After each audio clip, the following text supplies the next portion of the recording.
La situation est la suivante, nous avons 3 tiroirs. Là, il y a encore un peu de laine. Donc là, il y a des serviettes, ok, super, merci. Et là, j'ai encore un peu de laine. J'ai les dernières laines que j'ai achetées pour faire des chaussettes, parce que c'est l'année de la chaussette. J'ai mon matériel pour mes machines à tricoter, dont je vous parlerai 80 jours, avec de la laine qui traîne. Et ça, c'est un projet de cet été. Donc ça, c'est pas très intéressant. Et des grosses aiguilles. Donc ça, hop, on s'en fiche. Et là, par contre, ne me jugez pas, je vais vous raconter. Je vais chercher la laine.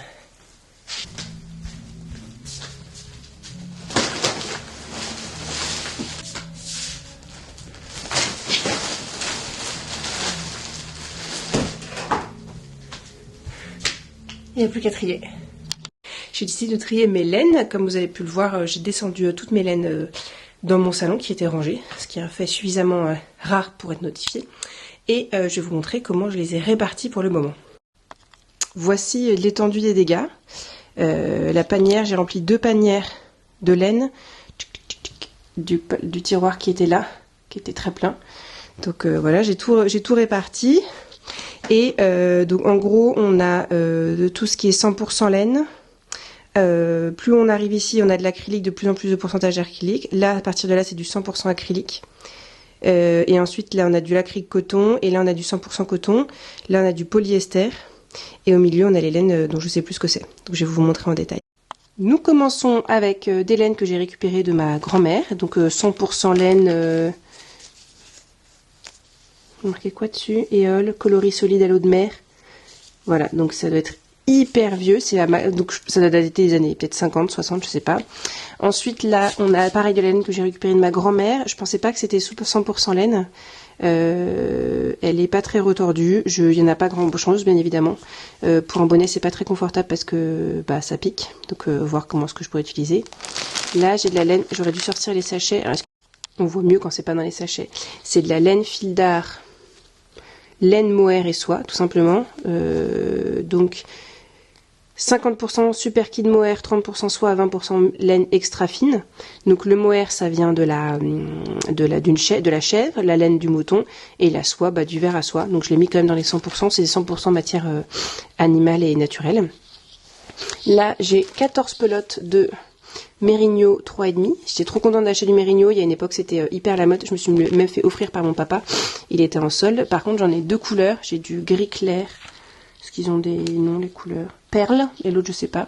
Mais j'ai un projet pour le gris perle à faire avec ma machine à tricoter. Donc là, vous voyez les échantillons. Donc, il faut que je me remette dessus. Et pour le bleu, non. J'ai un projet pour les deux. Faut que je vois. J'aimerais me faire un t-shirt à manches courtes avec l'un et un débardeur avec l'autre. Donc, faut que je vois quelle quantité j'ai de chaque côté. Mais ça sera avec la machine à tricoter, ça c'est sûr. Là, eh bien, je ne pensais pas, mais c'est de la laine que Marie, une ancienne collègue, m'a offerte. Et j'ai fait des bandeaux avec il n'y a pas longtemps. Et en fait, je pensais que c'était acrylique tout bête, mais en fait, il y a 85% de laine. Donc, ma fille me disait que ça la grattait. Et je comprenais pas trop. Et en fait, c'est parce qu'il y a 85% de laine. Donc, voilà, c'est une très jolie laine... Oh, ça fait pas la mise au point, désolé, avec des petites boules dedans, des petites bourrettes, très jolies. Mais donc du coup, maintenant je sais pas trop quoi en faire. Peut-être que je vais en faire un bonnet doublé parce que c'est vraiment joli comme coloris et tout ça. Bandeau tressé. Il y en a un autre qui a été fait pour une amie, un peu plus grand. Celui-là, il est pour ma fille. Grande bande tressée et puis grande bande, je veux dire tricotée et ensuite tressée et puis cousue. Là, c'est la laine à chaussettes que j'ai achetée. Donc, en général, c'est 75% laine et 25% polyamide. Voilà, donc ça, c'est l'idée. Donc là, il y a différentes couleurs. Des autorayantes et tout ça, faut que je m'y mette. Là, c'est 50% laine, 50%, si je me trompe pas, celui-là. C'est de la laine Harmonie. 41% laine peignée, 49% acrylique. Et là, c'est de la laine Quiétude dans laquelle j'ai fait le pull de mon mari.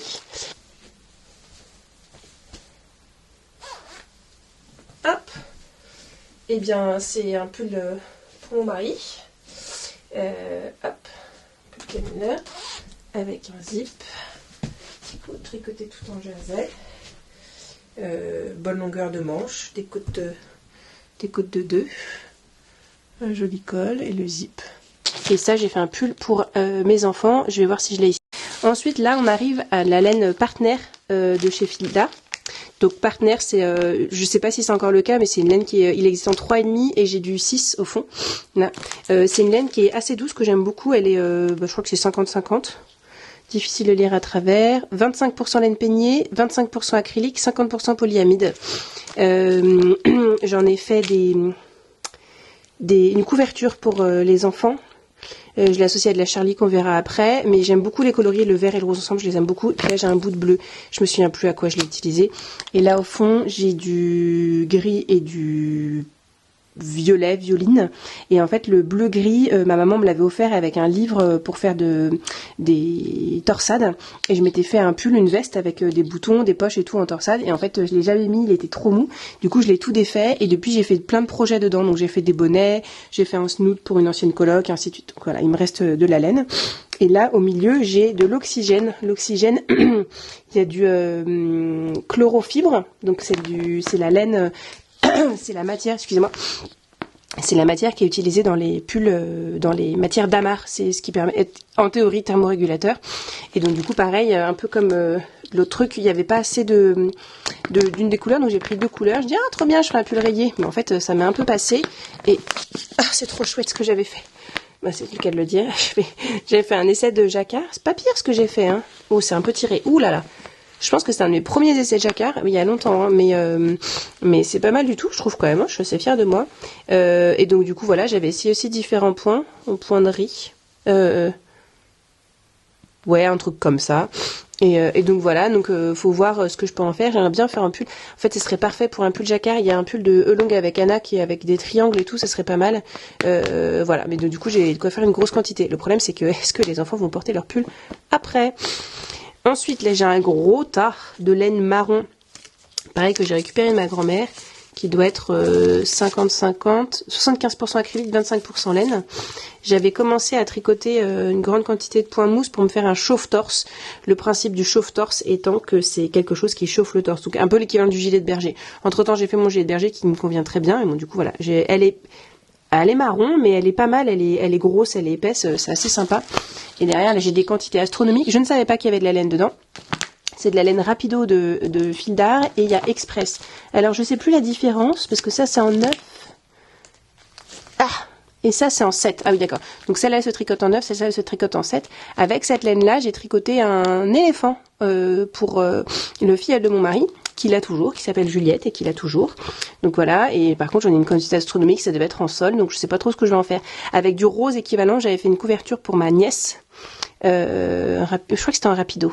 Et donc voilà, donc c'est de la grosse laine, et il m'en reste aussi du bleu marine. J'adore le bleu marine, et le bleu marine je le trouve pas mal du tout. Bonnet pour enfants, j'ai mis un petit fil derrière pour savoir l'endroit de l'envers.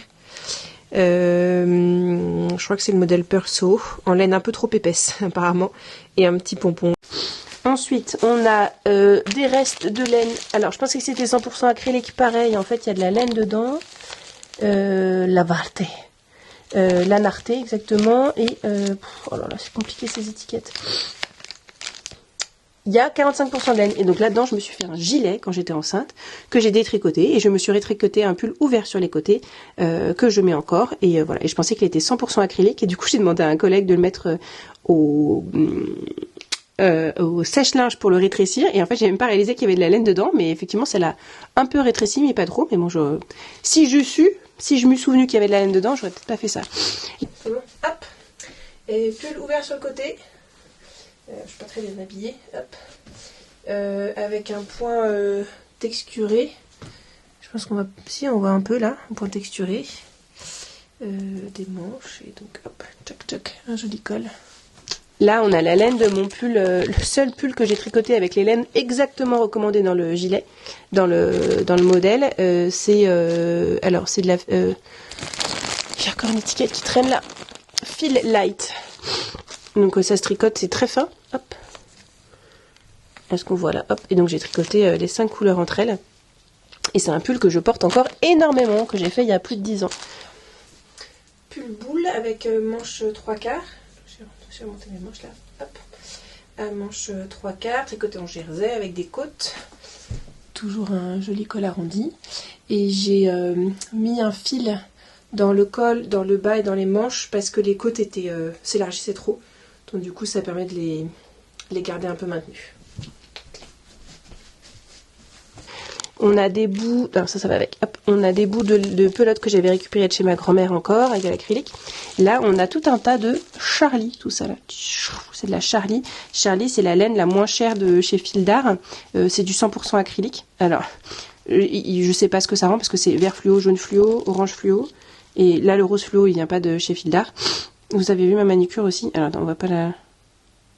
Bon, vous voyez que là c'est en train de partir, mais bon, ça brille avec des paillettes, bref. Et donc là il y a d'autres couleurs, donc il y a du marron, du beige, et pareil là j'ai fait donc un bout de la couverture pour les enfants.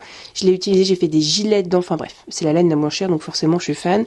Et là c'est ce que j'ai fait l'été dernier, j'avais essayé de faire du jacquard, un motif, voilà, ce motif là, que vous voyez tout à fait ici. Je crois que je l'ai pas fait tout à fait en entier. Moi, c'était pour avoir de quoi avoir quelque chose pour m'occuper les mains, parce que de toute façon, j'avais pas de quoi prendre un projet en entier. Mais donc voilà, toute la laine filaire, non, ça n'a rien à voir. Doudou. Doudou pour doudou, à la machine à tricoter. Jaune et vert fluo. Trop beau. Là, j'ai des pelotes d'acrylique. Donc ça, c'est de l'acrylique pareil que j'ai récupéré de ma grand-mère blanc. Mais il y a presque plus de batterie, il faut que je fasse attention. Du rose. Là, on a... j'avais acheté une pelote jaune pour faire tricoter un pull Augustin pour mon filleul. J'avais fait en gris avec les bords jaunes. Accessoires pour peluche. Tour de cou. Tricoté donc en rond. Et tortue. Ça, c'est 100% acrylique. Je crois que je l'ai acheté chez Emma. Voilà, donc tout bête. Ça c'est la cabotine, j'adore ce fil, c'est un fil 55% coton, 45% acrylique, et je trouve que le rendu est hyper doux. Alors cette couleur n'est pas très joyeuse, je m'étais fait un pull dedans, mais en fait je l'ai pas du tout porté. Alors on voit, c'est marrant, c'est le bas de la manche, c'est le bas de la manche. J'avais mis des zips en bas des manches, j'étais vraiment allée hyper loin, mais les manches étaient pas resserrées, donc c'était pas très joli. Il était enfin j'avais vraiment adoré ce modèle, je sais plus où il est, mais donc j'avais refait le bas des manches, et vous voyez les côtes, ça rend pas hyper bien. J'avais tricoté à la main tout ça, je tricote pas trop mal, hein. Et là donc cabotine, je l'ai aussi dans d'autres couleurs, et j'ai fait des pulls pour les enfants. Il y a du, vous voyez, du bleu, du jaune, du rouge. J'en avais même racheté sur internet parce que vraiment j'adore ce fil, et voilà, donc il me reste ça. Là, on a du classique fil coton, j'en ai mis en 4 et en 3,5. Là, j'avais fait un gilet, je sais plus, de longueur avec Anna avec les petits points. Là, j'avais fait du crochet, des carrés, des granny square que j'ai défait, parce que vraiment, les couleurs, ça va pas du tout ensemble. Et là, dans celui-là, j'avais fait un pull Augustin pour mes enfants. Donc, j'ai tricoté ce petit gilet en coton pour peluche. Petit gros.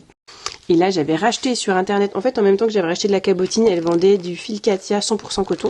Donc je m'étais dit que potentiellement je le teindrais, mais surtout c'est agréable d'avoir du 100% coton. Donc peut-être que je me ferai un débardeur aussi là-dedans, ou un petit t-shirt. Et là, on a les 100% polyester, donc ça c'est de la laine d'eau douce. J'ai fait un paresseux dedans, et j'ai fait une peluche paresseux et un manteau pour une peluche Anne. Paresseux, petit visage brodé. Avec des grands bras tricotés en rond, des petites patounes, tout doux, tout moelleux. Manteau, sans modèle, je crois que j'ai fait des manches un peu, il y a un peu des manches là. Voilà, tout doux, tout chaud, tout moelleux pour le bébé. Ça c'est du, je sais pas si c'est du 100% polyester, mais je sais que c'est recyclé. Je m'étais fait un gilet à dentelle. Donc je sais plus où il est le gilet, mais c'est vrai que la laine est plutôt agréable, mais le gilet était un peu raté, pas tout à fait adapté, parce qu'en fait la dentelle ça tirait pas bien avec le polyester, et là j'avais acheté ça. Je ne sais pas quoi en faire, mais voilà, c'est du brillant, c'est un fil tout fin qui brille. Et il me reste au milieu des trucs que je ne sais pas ce que c'est. Ça, c'est mon pull multicolore pareil que j'ai tricoté 2 fois, que j'ai adoré. Il y en a eu pour plus 100 € de laine, c'est maman qui les a fournis, j'étais au lycée, mais j'adore, je vous montrerai un jour, il le travaille. J'ai pas les étiquettes, il doit y avoir de la laine dedans. J'avais essayé de faire une robe pour la naissance de premier enfant autour de moi. Donc voilà, c'est assez fin, donc c'est compliqué à tricoter aux aiguilles. Une grosse pelote toute douce, bleu marine, je ne sais pas ce que c'est. Et là c'est le pull, donc je me suis tricoté mon gilet sans manches dedans, je m'étais tricoté un gilet avec. Je ne sais pas quelle qualité c'est, je pense que c'est peut-être du quiétude en fait, laine et coton, laine et acrylique, donc voilà. Gilet sans manches, arrondi. En jersey, avec des grandes emmanchures pour pouvoir mettre des chemises en dessous. Et pareil, un joli col et des côtes. Donc voilà l'entièreté de ce que j'ai. Et maintenant, il n'y a plus qu'à trier et voir ce que je peux faire avec.